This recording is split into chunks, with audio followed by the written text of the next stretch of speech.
Masuk tahun 2026, tapi stigmanya masih nempel banget.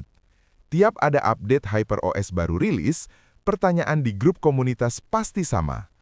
Aman nggak bang? Banyak bug nggak? Baterai boros nggak? Trauma masa lalu zaman MIUI memang susah hilang. Tapi kita harus fair melihat data terbaru di 2026 ini. Apakah HyperOS masih cuma Android modifan yang berat? Atau Xiaomi sudah berhasil membereskan kekacauan kode mereka? Hari ini kita bedah isinya. Apa sebenarnya bedanya jeroan Android murni dengan lapisan HyperOS yang kalian pakai sekarang? Banyak yang salah kaprah.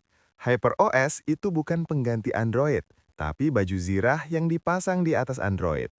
Di tahun 2026 ini, basisnya kemungkinan besar sudah Android 16 atau 17. Android biasa atau AOSP itu menyediakan pondasi, cara HP nyala, cara aplikasi jalan, dan keamanan dasar. Ini dikerjakan Google.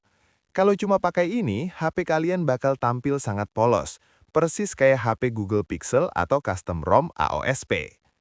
Nah, bedanya HyperOS dengan kulit Android lain ada di kedalamannya. Xiaomi memodifikasi Android bukan cuma di tampilan luarnya saja, tapi sampai ke level subsistem. Mereka menyuntikkan middleware buatan sendiri, namanya Xiaomi Vela, ke dalam sistem. Kenapa dulu MIUI sering disebut gudang bug? Karena fiturnya terlalu banyak ditumpuk di atas kode Android yang tua. Ibarat tas ransel yang dipaksa isi batu bata. Jebollah dia, berat dan sering crash. Di era HyperOS 2026, pendekatannya beda.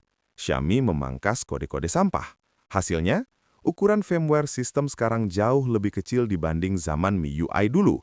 Logikanya, semakin sedikit kode yang ruwet, semakin kecil kemungkinan bug muncul. Jadi kalau ditanya apa bedanya sama Android biasa, jawabannya Android biasa itu stabil karena fiturnya standar. HyperOS di 2026 mencoba stabil tapi dengan fitur yang melimpah ruah. Resikonya memang bug masih ada, tapi intensitasnya tidak lagi parah seperti meme-meme zaman dulu. Perbedaan paling mencolok di 2026 ini bukan lagi soal icon bulat atau kotak, tapi soal kemampuan komunikasi. Android biasa dirancang untuk satu HP bekerja sendiri. HyperOS memodifikasi Android supaya bisa ngobrol bahasa yang sama dengan kulkas, mobil, dan tablet kalian. Fitur interconnectivity ini yang tidak dimiliki Android murni secara bawaan. Ini alasan kenapa OS ini terasa lebih kompleks. Selain itu, kustomisasi. Android murni di 2026 memang rapi, tapi kaku.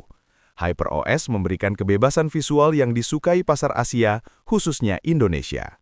Kesimpulannya, HyperOS di 2026 masihlah Android, tapi ini adalah Android yang sudah sekolah tinggi.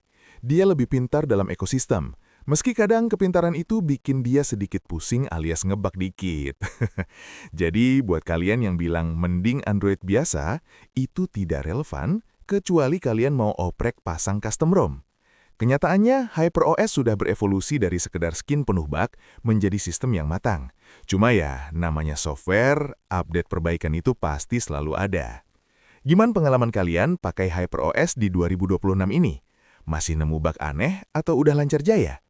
Tulis di kolom komentar ya.